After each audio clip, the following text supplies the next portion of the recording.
Madam வந்து Jayalalithaa madam வந்து அதுக்கப்புறம் முழு வீச்சில் இறங்கி முதல்ல ஒரு கூட்டம் அங்கே போட்டாங்க பீச்சில். சரியான கூட்டம் அந்த தோல்விக்கு அப்புறம். அப்போ தான் வந்து சரி ஒன்றா கூட்டம் அந்த இதெல்லாம் எழுச்சி பார்த்தோன்னா அவங்களுக்கு ஒரு நம்பிக்கை வந்துச்சு. அவர் தான் மின்னல் ரஜினி வேகமாக தான் நடப்பார். காரை விட்டு இறங்க 2-3 ஸ்டெப்பில் மாடிக்கு போயிட்டார். அதுக்கடையில் எல்லாருமே அங்கே ரெடியாக இருந்தோம். ரொம்ப கலைஞர் முதல்ல உட்கார் நான் என்ன செய்யணும் சொல்லுங்க அப்படின்னாரு.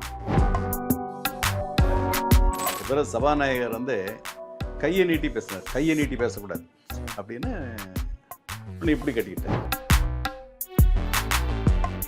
இந்த வளர்ப்பு மகன் திருமணம் வந்தது, அது அவங்களுக்கு திமுக கை கொடுத்துச்சு. ஆனால் அதை வச்சு நல்லா பிரச்சாரம் பண்ணி நல்லா பயன்படுத்திக்கிட்டாங்க. அவர் எதிர்பார்க்கல, ஆட்சி கலப்பை எதிர்பார்க்கல.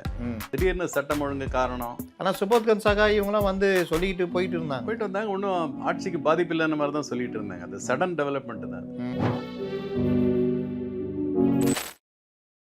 வணக்கம் நேயர்களே, அரசியல் அறிவும் தொடரில் நம்ம தொடர்ச்சியாக தமிழக அரசியல் களத்தை பற்றி பேசிட்டு வரோம். இதில் நம்ம வந்து தலைவர்கள் தேர்தல் நேரத்தில் அவர்கள் கூட்டணி மற்ற விஷயங்கள் எப்படி பண்ணாங்க, அதோடு சேர்ந்து அவர்களுடைய மனநிலை அந்த டைமில் எப்படி இருந்தது, எந்த மாதிரி விஷயங்கள், கூட்டணிகள் திடீர்னு மாறி அரசியல் சூழலே மாறின அந்த விவகாரத்தெல்லாம் பேசுவோம்.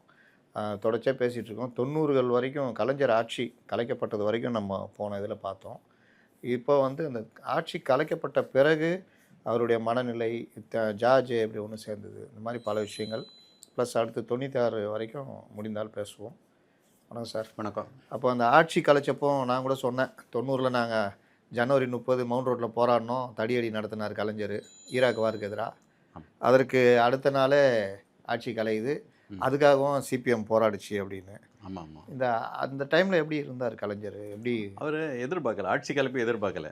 திடீர்னு சட்டம் ஒழுங்கு காரணம். ஆனால் சுபோத்கன் சகா இவங்களாம் வந்து சொல்லிக்கிட்டு போயிட்டு வந்தாங்க. ஒன்றும் ஆட்சிக்கு பாதிப்பு இல்லைன்னு மாதிரி தான் சொல்லிட்டு இருந்தாங்க. அது சடன் டெவலப்மெண்ட் தான். சந்திரசேகர் கவர்மெண்ட் உடனே சொல்லி ஆர் வெங்கட்ராமன் அவர் ஜனாதிபதி சொல்லி உடனே கலைச்சிட்டாங்க. ரொம்ப ஏன்னா 2 வருஷம் கூட ஆகலை, சரியா முழுசாக 2 வருஷம் முடியல. ரொம்ப அதிர்ச்சி. அப்போ என்ன நினைச்சாங்கன்னா, நம்ம வந்து அனுதாபம், எப்படியும் ஆட்சியை 2 வருஷத்துல கலைச்சிட்டாங்க, அனுதாபத்தில் வழக்கமாக கலைஞர் இந்த மாதிரி விஷயங்களை பயன்படுத்தி பார்ப்பாரு. ஏற்கனவே இதே மாதிரி எம்ஜிஆர் ஆட்சி கலைச்சப்போ அனுதாபம் கை கொடுத்துச்சு. ஆமாம், அந்த மாதிரி இருக்குன்னு தான் எல்லாம் சொன்னாங்க. ஏன்னா எந்த குற்றச்சாட்டுல எந்த இதுவும் விமர்சனமும் இல்லாத ஒரு ஆட்சியாக இருந்துச்சு. ஆனால் அதுக்கிடையில் என்ன ஆகி போச்சு, இவங்க வந்து இந்த அம்மா ஜெயலலிதா மேடம் வந்து கொஞ்சம் அவங்க பிடியிலேருந்து கொஞ்சம் இறங்கி வந்தாங்க. ஜானகி அம்மாவும் வந்து சரி யதார்த்தத்தை புரிஞ்சுக்கிட்டாங்க, தனியாக நின்று நம்ம ஜெயிக்க முடியாதுன்னு ஒன்று பேச்சுவார்த்தை நடந்துச்சு.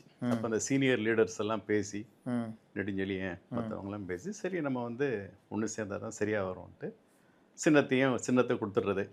அந்த கோர்ட்டில் அப்போ கேஸ் இருந்தது, அதை வாபஸ் வாங்கிடுறது. கட்சி ஆஃபீஸு இவங்ககிட்டே கொடுத்துட்றது, அந்த வீடு அவங்களது அதை கொடுத்துடலான்ட்டு. அதுக்கப்புறம் தான் அந்த அம்மா ஓய்வுன்னு போயிட்டாங்க. மேடம் வந்து ஜெயலலிதா மேடம் வந்து அதுக்கப்புறம் முழு வீச்சில் இறங்கி முதல்ல ஒரு கூட்டம் அங்கே போட்டாங்க பீச்சில். சரியான கூட்டம் அந்த தோல்விக்கு அப்புறம். அப்போ தான் வந்து சரி ஒன்றா கூட்டம் அந்த இதெல்லாம் எழுச்சி பார்த்தோன்னா அவங்களுக்கு ஒரு நம்பிக்கை வந்துடுச்சு. இருந்தாலும் இவர் கலைஞர் கடைசி வரைக்கும் நல்லா. இப்போ ஜானகி அம்மா எப்படி அவ்வளோ சீக்கிரம் விட்டுட்டு போனாங்க? அவங்க புரிஞ்சுக்கிட்டாங்க, இந்த எலெக்ஷனில் ரொம்ப மோசமான ரிசல்ட்டு, அவங்களால ஜெயிக்க முடியல. இதனைக்கு எம்ஜிஆர் மனைவி அந்த பிராண்ட் இருக்கு. எம்ஜிஆர் அமோக வெற்றி பெற்ற ஆண்டிப்பட்டி தொகுதி, அதுலேயும் வெற்றி பெற முடியல. இந்த மாதிரி ஒரு நிலைமையிலே இந்த யதார்த்தம். ரெண்டாவது யாருமே ஜெயிக்க முடியல. ஜானகியில் ரொம்ப மோசமாக தோல்வி ஆகிடுச்சு. இவங்களாவது ஒரு 27 சீட்டு வந்தாங்க.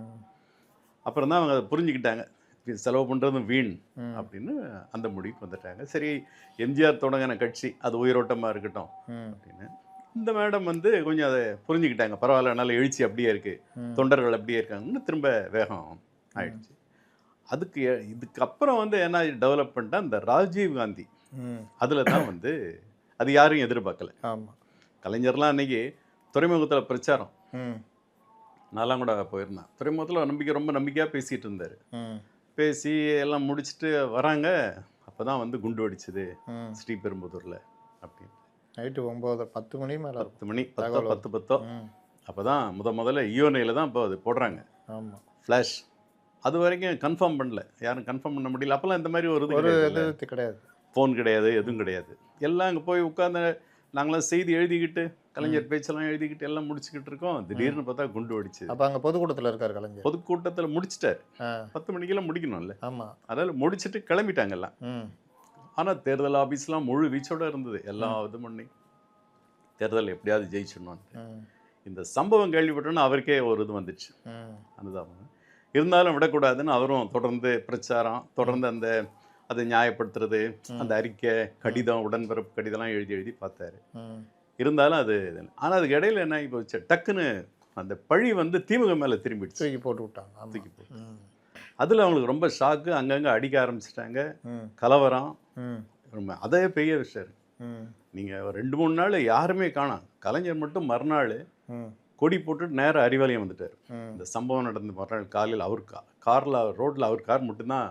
ம் அதுக்கப்புறம் தான் மற்றவங்க எல்லாம் தலைவர் வந்துட்டாருன்ட்டு வந்தாங்க. ம் இருந்தாலும் அவர் கடைசி வரைக்கும் இது பண்ணி பார்த்தாரு, முடியல. அது அது ஒரு பெரிய ஷாக் தான் அவருக்கு. ம் இவ்வளோ நல்ல பெர்ஃபார்மன்ஸ் பண்ணியுமே முடியலையான்ட்டு. அப்புறம் இந்த மாதிரி 91 இவங்க வந்துட்டாங்க. நல்ல டம்பிங் மெஜாரிட்டியோடு வந்து ம் உட்காந்துட்டாங்க. இதுதான் அந்த நேரம் நடந்தது. இப்போ அவங்க மீண்டும் வந்த பொழுது ஜெயலலிதா முதல்வராகத்தான் வருவேன்னு சொல்லிட்டு தான் ஆமாம், போனாங்க. சட்டசபையில் அப்படி தான் வெளியே போனாங்க. அந்த சட்டசபை எப்படி இருந்தது? அந்த சட்டசபை தான் இவங்க எதிர்க்கட்சி தலைவர் தானே. ம் இவங்க எதிர்க்கட்சி தலைவர். கலைஞர் அப்போ தான் அந்த பட்ஜெட்டு தாக்கல் பண்ணுறப்ப தானே இது. ஆமாம். அவங்க இல்லை அதுக்கு பிறகு இவங்க 91 வர்றாங்கல்ல, அந்த சட்டசபை எப்படி? அந்த சட்டசபை அப்போ தான் சிஎம்மாக வராங்க. ஒரே சசிகலா ஆரவாரம். கூட்டம் வந்து சபாநாயகர் இதெல்லாம் உட்கார வச்சாங்க. ஆமாம், ஒரே ஆரவாரம், ஒரே இது. அது விமர்சனம் வேறு. அது நம்மளை அந்த இதில் வந்து உட்கார வச்சது ஒரே விமர்சனம் வந்துச்சு. ஆனால் அந்த நேரம் அந்த அம்மா ரொம்ப ஹாப்பி. ஏன்னா நம்ம சொன்ன சபதத்தை அப்படியே முடிச்சு இது பண்ணிட்டோம் அப்படின்னு. 91 வந்தோடனே இவங்களும் ஒன்றும் பேசாமல் இருந்தாங்க. ஒரு 3-4 மாதம் வரைக்கும் எதுவுமே திமுக ஒன்றும் இது பண்ணல. ஏன்னா இப்போ இந்த ராஜீவ்காந்தி இதிலேருந்து மீண்டு வரதுக்கே பெரிய இதாக இருந்தது. அதுக்கிடையில் அந்த விசாரணை, சிபிஐ விசாரணை, ஜெயின் கமிஷனு, இப்படி ஒன்று ஒன்றா வந்தது. கடைசியில் இவங்க சம்மந்தம் இல்லை. அதுக்கப்புறம் தான் தெளிவாச்சு. தெளிவான உடனே திரும்ப அரசியலில் இறங்கிட்டார். அதுக்கிடையில் கொஞ்ச நாள், அது ஒரு கிட்டத்தட்ட ஒரு 7-8 மாதம் ஆகிப்போச்சு. அப்புறம் திரும்ப தொடர்ந்து பணிகள், அரசியல் பணி, ஒரு கடிதம், உடன்பிறப்பு கடிதம் தினம் எழுதுறது, அப்புறம் இந்த அம்மாவுடைய இது இப்படியே போய்கிட்டு இருந்தது டல்லாக. இந்த வளர்ப்பு மகன் திருமணம் வந்தது. அது அவங்களுக்கு திமுக கை கொடுத்துச்சு. கொடுத்தனா அதை வச்சு நல்லா பிரச்சாரம் பண்ணி நல்லா பயன்படுத்திக்கிட்டாங்க. அதுக்கப்புறம் இந்த டான்சி கேஸ், அது ஒன்று இது வந்தது. இதெல்லாம் வந்து இவங்க நல்லா அரசு நேரம் வாங்கக்கூடாதுன்னு அது அப்படியே அந்த பிரச்சனை வந்தது. போராட்டம், ஆர்ப்பாட்டம் அப்படியே போய்கிட்டே இருந்தது. இதில் கொஞ்சம் கொஞ்சமாக இந்த ஏடிஎம்கே கவர்மெண்ட்டு கொஞ்சம் அதிருப்தி வளர்ந்துச்சு மக்கள் மத்தியில். பத்திரிகையாளர்கள் தாக்கப்பட்டதெல்லாம் ஒரு பெரிய பத்திரிகையாளர் வந்து அவங்க தராசு, அது அவங்க ஆஃபீஸ் தானே தாக்குனாங்க. அந்த அவங்க ஏதோ ஒரு ஆர்டிகிள் போட்டதுக்கு இவங்க அது வந்து முன்னாள் மந்திரியெல்லாம் இருந்தாங்க. அம்மாவை பற்றி எழுதிட்டாருன்னு சொல்லி அடி தாக்கு முன்னாள் போகிற தாக்கி பாவம் ஒருத்தர் இறந்துட்டார். ஒரு பெரியவரே இறந்துட்டார். லேஅவுட் ஒருத்தர் ஏதோ இது பண்ணிட்டாங்க. பெரிய கலவரம் நடந்துச்சு. அதுதான் அது கொஞ்சம் கெட்ட பேர் உண்டாக்கிச்சு அரசாங்கத்துக்கு. அப்புறம் அதை அப்படியே ஒரு மாதிரியாக அதை சமாளித்தாங்க. இந்த 96க்குள்ளே வந்து இந்த இதெல்லாம் கொஞ்சம் இந்த 91-96 பேரில் காங்கிரஸ் தான் எதிர்கட்சி. ஆமாம். ஆனால் அவர்கள் எதிர்கட்சியாகவே செயல்படலன்ற ஒரு அதிமுகவோட காங்கிரஸ். ஆமாம், பெரிய அளவில் ஒன்றும் செயல்படலை. இந்த இப்போ இவங்க தானே இப்போ மெயினாக இருந்தாங்க. அது காங்கிரஸ் தான் உங்களுக்கு அப்போ மூப்பனார். அவர் வந்து பாலகிருஷ்ணன் தான். பாலகிருஷ்ணன் அவங்க ஒன்றும் பெரிய அளவில் காங்கிரஸ் பண்ணாங்க, பண்ணவே இல்லைன்னு சொல்ல முடியாது.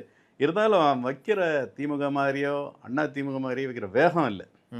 பேசுவாங்க, பேசணுன்னு இவர் கலைஞர் டக்குன்னு பதில் கொடுத்துருவாரு உடனே. அதே மாதிரி இந்த அம்மாவும் வந்து இவங்க பெரும்பாலும் இது இல்லை, பூரா நாவலர் நெடுஞ்செழியன் இருந்தார் நினைக்கிறேன். அவங்க பதில் சொன்ன உடனே மந்திரிகள் பதில் சரின்னு உடனே காம்ப்ரமைஸ் ஆயிடுவாங்க. இப்படியே இருந்தது. அதனால் அது வெளியில் வேகம் தெரியல. உங்களுக்கு அந்த சட்டசபைனா உங்களுக்கு திமுக அண்ணா திமுக தான் அது ஒரு சட்டசபை மாதிரி. வெளியில் இந்த மாதிரி இன்றைக்கும் 2 எம்எல்ஏ அதில் ஒருத்தர் சட்டசபைக்கு போகல, அவர் ராஜினாமா பண்ணிட்டாரு. ஒரே ஒரு எம்எல்ஏ பருதியில் எழுதி. ஆனால் அவர்கள் எதிர்கட்சி ஒர்க்கு அவ்வளோ பண்ணாங்க. ஆமாம், 62 எம்எல்ஏ வச்சுருந்த காங்கிரஸ் ஒன்றும் இல்லை, கவர்மெண்ட் கூட போச்சு. ஆனால் பருதி வந்து எழுந்து நின்னாலே வந்து அது ஒரு இதாயிரும், உடனே பரபரப்பாயிரும். அவரே வெளியில் பேட்டி கொடுப்பாரு. ஆமாம், அம்மா அப்படின்னு ஆரம்பிப்பேன், தூக்கி கொண்டு வந்து வெளியே விட்டுருவாங்க. ஒரு தடவை சபாநாயகர்கிட்ட சொன்னார், நான் அந்த பேண்ட் போட்டுக்கிட்டு தான் வருவார். எதுக்குன்னா சட்டசபைக்கு வந்தால் பேண்ட் போட்டு வந்தால் தான் சேஃப் அப்படின்னு. வேஷ்டியை உருவி விடுவாங்கன்னு சொல்லுவார். அதுக்கிடையில் ஒரு வாட்டி சொன்னார், இந்த நீங்கள் வந்து தினம் என்னை வெளியேற்றுறீங்க, வெளியேற்றி கொண்டு இறக்கி விட்டுறாங்க. அப்படியே எம்எல்ஏ ஹாஸ்டல் வரையும் இறக்கி விட்டா ஆட்டோ செலவு மிச்சமாகும். அந்த மாதிரி அவரையும் ஒரு தடவை கைது பண்ணாங்கல்ல, ஆமா, கடைசி டைமில் ஜாமீன் வாங்கிட்டு வந்தார். ஆமாம் ஆமாம். இந்த பருதியில் எழுதி நிறைய, ஆனால் அந்த நேரத்தில் தனியாக நின்று பண்ணார். ஒரு வாட்டி அந்த பெரிய கலவரெல்லாம் வர சூழ்நிலை அப்போ கூட அவர் இது பண்ணல, சைலண்டாக தான் இருந்தார், ஒன்றும் பிரச்சனை இல்லைன்ட்டு. பருதியில் எழுதி நல்ல ரோல் அந்த நேரத்தில். அதுவும் ஜெயலலிதா டெரராக இருந்த டைமில் சிங்கிள் எம்எல்ஏ வந்து சட்டசபையில் பேசுறது ரொம்ப தைரியம் வேணும். நேராக அங்கே சட்டசபை முடிஞ்சோன்னு இங்கே வருவார் அறிவாலயம், சொல்லுவார், காலு கீழே உட்காந்து கலைஞர் கலைஞர்கிட்ட சொல்லுவார், என்னையா என்னன்னா அந்த மாதிரி இது மாதிரி ரைட்டு பார்த்தியா கவனமாரியா. ஆனால் இருந்தாலும் அவர் தைரியமாக பருதி பண்ணார் கடைசி வரைக்கும். அவருடைய இது அந்த அம்மாவே சில இவர் சொல்கிற கிண்டல் பண்ணுறதெல்லாம் வந்து ரசிப்பாங்க. ஒரு தடவை சபாநாயகர் வந்து கையை நீட்டி பேசினார், கையை நீட்டி பேசக்கூடாது அப்படின்னு ஒன்று இப்படி கட்டிக்கிட்டார். எல்லாம் சிரிச்சாங்க. இப்படி பேசினாலும் வேண்டான்றீங்க, இப்படி பேசினாலும் வேண்டாங்கிறீங்க, நான் எப்படி தாங்க பேசுறது அப்படின்னு. அந்த மாதிரி பருதி கொஞ்சம் நல்லா கொஞ்சம் அதை நகைச்சுவையாக கொண்டு போயிடுவார். 96க்கு வருவோம். அதாவது இந்திய அரசியல், தமிழக அரசியல் வரலாற்றில் சில தேர்தல்கள் மட்டும்தான் பெரிதும் இன்றளவும் பேசப்படுது. அதில் முக்கியமானது 67, 77, இந்த 89, 96, 2011 அந்த மாதிரி. 96ல் நீங்கள் பார்த்தீங்கன்னா 93லேயே வைகோ வெளியே போயிட்டார். ஆமாம். அந்த இதுவே பெரிய பெரிய பிளவு. அதாவது மார்க்சிஸ்ட் கம்யூனிஸ்ட் கட்சியுடைய பொலிட் பியூரோ என்ன சொல்லிச்சுன்னா செங்குத்தான பிளவு அப்படின்னாங்க. அப்படிப்பட்ட பிளவில் தடுமாறிட்டு இருக்கிற திமுக, அந்த பக்கம் ரொம்ப பவராக இருக்கிற மதிமுக, அவர்கிட்ட தான் இளைஞர்கள் போனாங்க எல்லாமே. ஆமாம், பிரச்சாரம் அந்த நடைப்பயணம்லாம் போனார்ல. ஆமாம். இன்னொரு பக்கம் ஜெயலலிதா, காங்கிரஸ், அதிமுக. இந்த இது எப்படி இருந்தது சுச்சுவேஷன்? இல்லை, அது அப்படியே ஸ்மூத்தாக போய்கிட்டு இருந்த 91, 96 கடையில் எம்டிஎம்கே, அதுக்கு பின்னணி ஏடிஎம்கே தானே டிஎம்கேல அப்போ குற்றம் சொல்லிக்கிட்டு இருந்தாங்க. அப்படியா? இவர் தானேங்க வெளியிட்டு வெளியேற்றினார். இல்லை, அது தனியாக போய் கட்சி ஆரம்பிக்கிறதுக்கு, அது நீங்கள் துரத்துனா பிறகு அவருக்கு அவர் தனியாக கட்சி ஆரம்பித்து ஒரு 9 மாவட்ட செயலாளர்களை பிடிச்சி இழுத்துட்டு போய் இப்போ இளைஞர்கள் போகிற அவர் பின்னால் தான் ஒன்று, அந்த மீடியா எல்லாமே அந்த கவர்மெண்ட் இதெல்லாம் அவருக்கு. அப்படி பார்த்தீங்கன்னா அவர் அந்த பீரியடில் ஜெயலலிதாவுக்கு எதிராக ஏகப்பட்ட போராட்டம் நடத்தி அவர் தான் முன்னணியில் இருந்தார். போராட்டம் ஒரு பெரிய ஊர்வலம் நடத்தினார் தெரியுங்களா? அப்போ பெரிய ஊர்வலம் விடிய விடிய நடந்தது. ஆமாம். அதுக்கெல்லாம் வந்து இது பண்ணாங்க ஆளுங்கட்சி அப்படின்ட்டு அப்போ குற்றம் சொல்லிக்கிட்டு இருந்தாங்க. ஆனால் அந்த நேரத்தில் கலைஞருக்கு ரொம்ப அதிர்ச்சி தான். ஏன்னா வந்து நல்ல ஒரு இவருக்கும் நல்ல அப்போ ஏஜ், அந்த நேரத்தில் அவர் வைகோ வெளியே போயிட்டார். முக்கியமான மாவட்டத்தை செயலாளர்கள்லாம் மதுராந்தகம் போனதான் செஞ்சி ராமச்சந்திரன், அதே மாதிரி இங்கேருந்து அங்கே ரத்தனராஜ் வரைக்கும் இந்த அது என்ன ஆமாம் பொன்முத்துராமலிங்கம், எல்லாருமே முக்கியமான ஆளுங்கள்லாம் போயிட்டாங்க. எல்லாம் பெரிய அந்த அது என்ன செஞ்சி ராமச்சந்திரன்லாம் தரைப்படை தளபதிம்பாங்களாம் அந்த நேரத்தில். அந்த மாதிரி ஆளுங்கள்லாம் போனோன்னா ரொம்ப கொஞ்சம் எப்படின்னு கொஞ்சம் கலைஞர் கொஞ்சம் உண்மையிலேயே ரொம்ப அதிர்ச்சி ஆகிட்டார். இருந்தாலும் அவர் சமாளிச்சிட்டார்.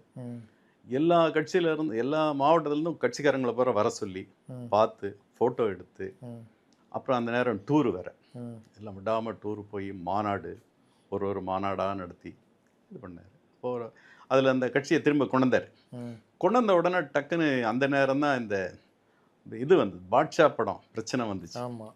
அதில் வந்து வெடிகுண்டு கலாச்சாரம் அப்படின்னு ரஜினி சொன்னது அவங்க அந்த மாதிரி சீரியஸாக எடுத்துக்கிட்டாங்க. ஆமாம். அதில் இருந்து அப்படியே கொஞ்சம் பதவி போச்சு. பதவி போச்சு. பெரிய கட் அவுட் வச்சாங்களா, அந்த கட் அவுட் எடுக்க சொல்லிட்டாங்களே, அதுல இருந்தால் முதல்ல ஆரம்பம்னாங்க. அந்த ஆட்டோ ஸ்டாண்டில் ஒரு கட் அவுட் இருக்குமா, அது இருக்கக்கூடாது அப்படின்னு ரஜினி சொன்னாராம். அதெல்லாம் நம்ம இதுக்கு வேண்டாம் அப்படின்னு. அதுலேருந்து அப்படியே கொஞ்சம் கொஞ்சமாக அது டெவலப் ஆகி கடைசியில் பெரிய இஷ்யூ ஆகி போச்சு. ரஜினிக்கு நேரடியாக பாதிப்பு வந்ததில்ல அந்த டைமில்? ஆமாம், ரஜினிக்கு பாதிப்பு. அப்போ அந்த எல்லாம் அந்த அமைச்சர்கள்லாம் கடுமையாக விமர்சித்தாங்க ரஜினியை, கரெக்டாக அப்படின்னான்னு விமர்சனம் பண்ணாங்க. ஆனால் ரஜினி ரொம்ப கோபமாக ஒரு வாட்டி கலைஞர் வீட்டுக்கே வந்துட்டார். ரஜினி நேராக கிட்டுக்கிட்டுன்னு 4 மணிக்கு வராரு கலைஞர் வராருன்னு எங்ககிட்டலாம் சொல்கிறாங்க. ஃபோட்டோகிராஃபர் எல்லாம் போய் நிற்கிறாங்க. அவர் தான் முன்னல் ரஜினி வேகமாக தான் நடப்பார். காரை விட்டு இறங்க 2-3 ஸ்டெப்பில் மாடிக்கு போயிட்டார். அதுக்கடையில் எல்லாருமே அங்கே ரெடியாக இருந்தோம். ரொம்ப கலைஞர் சொன்னோம், முதல்ல உட்காருங்க ரொம்ப டென்ஷனாக இருக்குது. அவர் பார்த்துருப்பார், ஆக்கா நமக்கு கிடைச்சதுரா பிடிமானம் அப்படின்னு உட்கார சொல்லி பொறுமையாக காஃபி சாப்பிடுங்க. இல்லை நான் என்ன செய்யணும் சொல்லுங்கள் அப்படின்னாராம். ஒன்றும் செய்ய வேண்டாம். இது வந்து ஒரு 94 அந்த பீரியட் இருக்குமா? 93, 94 வைகோ பிரிஞ்சதுக்கு அப்புறம் கொஞ்ச நேரத்தில் அந்த பாட்ஷா அந்த நேரத்தில் ரிலீஸ் ஆகிற நேரம் அது. அப்போ தான் வந்து இவர் உடனே சமாதானம் பண்ணி இருங்க, இல்லை என்னை பற்றி ரொம்ப கேவலமாக புடவை துவைக்கிறவர் அப்படி இப்படிலாம் ஏதோ அவரை பற்றி விமர்சனம் அந்த மாலை முரசில் அறிக்கை வந்திருந்தது. அதை பார்த்தா ரொம்ப டென்ஷன் ஆகிட்டாருன்னு. எதுவுமே நீங்கள் பண்ண வேண்டாம், நான் என்ன செய்யணும், மீட்டிங் போடணுமா இல்லை அறிக்கை விடவா, நான் என்ன செய்யணும்னாரான். நீங்கள் ஒன்றுமே செய்ய வேண்டாம், நாங்கள் பார்த்துக்குறோம்.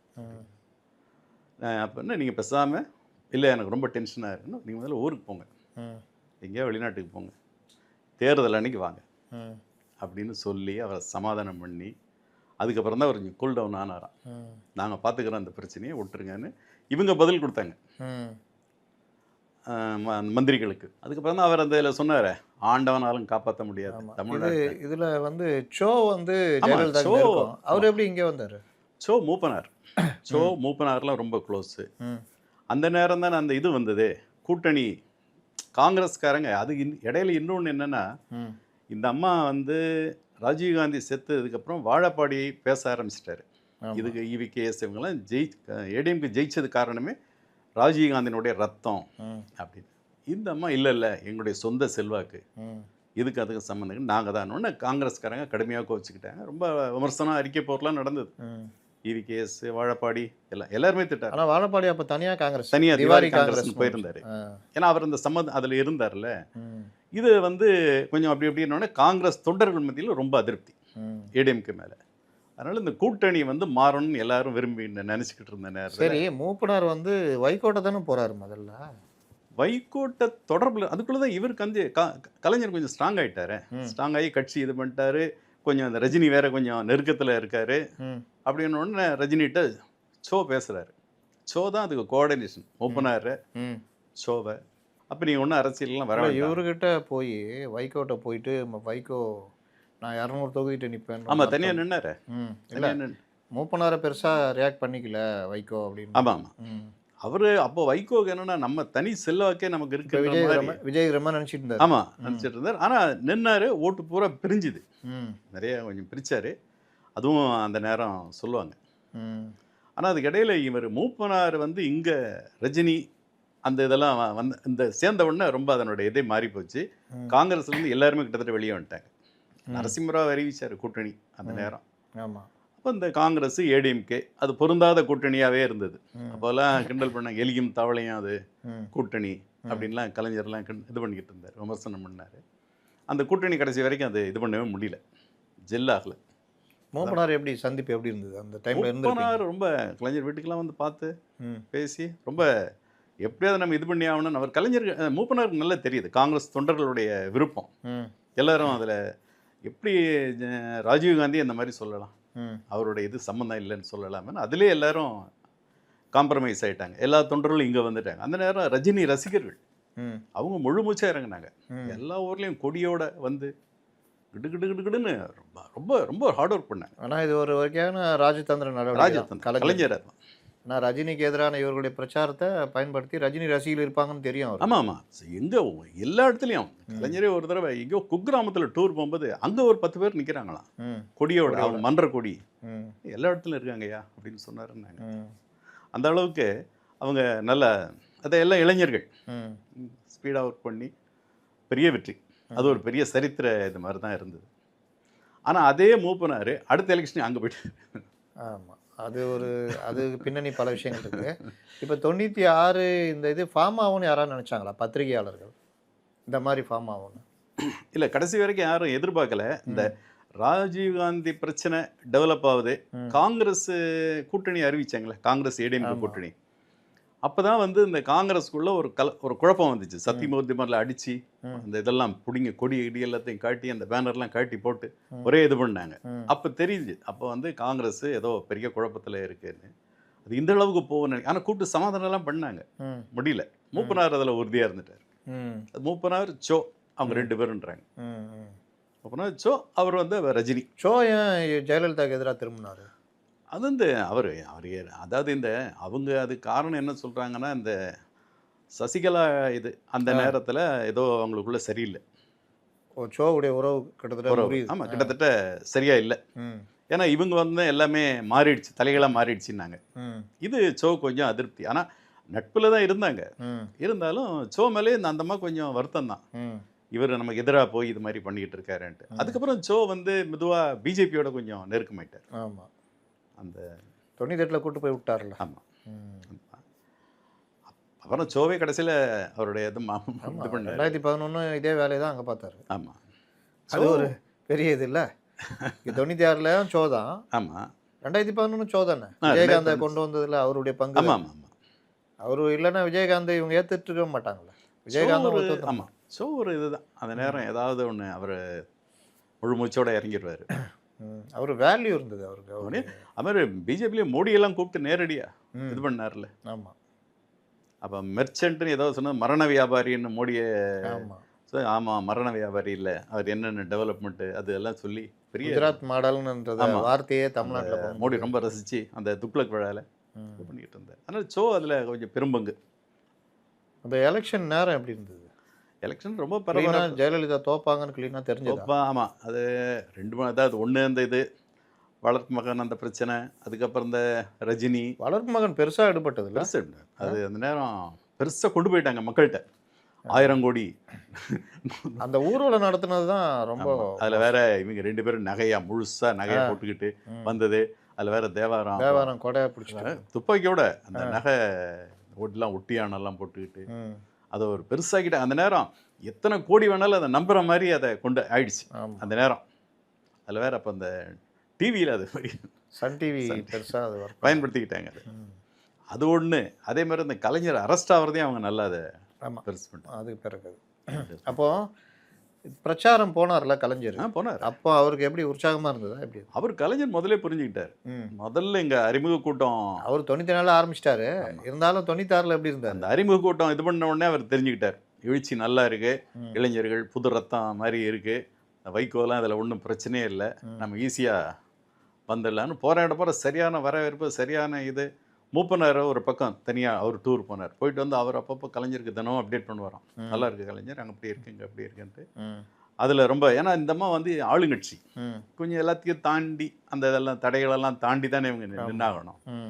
கடைசியில் பார்த்தா ஈஸியாக முடிச்சிட்டாங்க. சரி, அவ்வளோ இருந்தாலும் மூப்பனாருக்கு 41 சீட்டு தானே கொடுத்தாரு. அது எப்படி?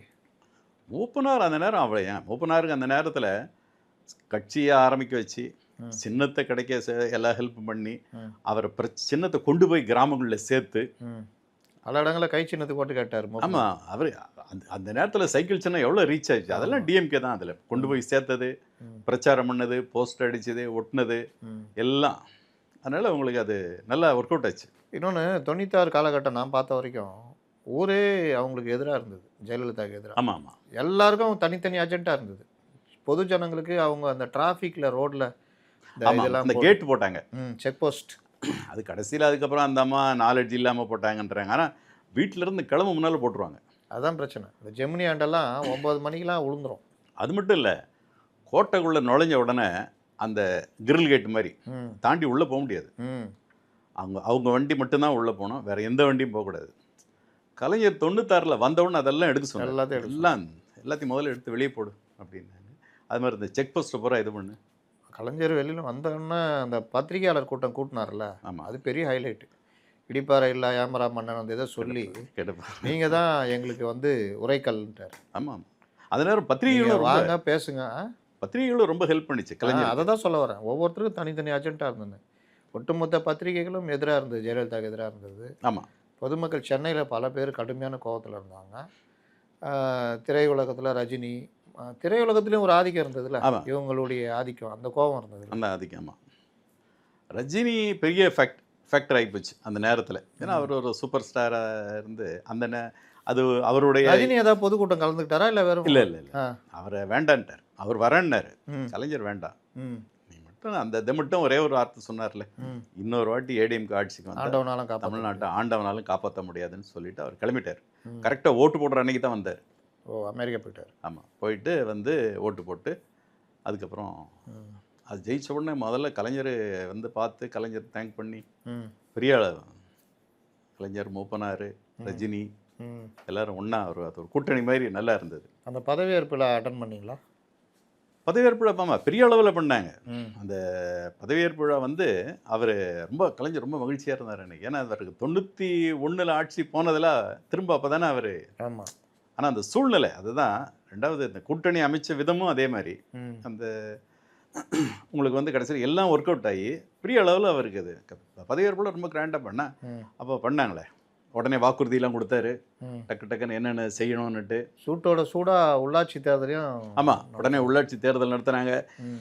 அதுக்கேற்ற மாதிரி ஒரு திருத்தம் கொண்டு வந்துட்டாங்க. ம். மேயர் வந்து மக்களால் தேர்ந்தெடுக்கப்படுவார்கள். அதுக்கு முந்தி கவுன்சிலர் தான் ஆமா. சொல்லி அதுக்கப்புறம் முதல்ல அவர் சிஎம் வர மாதிரி இல்லை மேயரா, ம். டக்குன்னு அதுக்கு ஒரு மேயர் ஆயிட்டாரு. அந்த விவகாரத்தெல்லாம் நம்ம அடுத்த இதில் பேசுவோம். சரி, நன்றி. ரைட், நன்றி.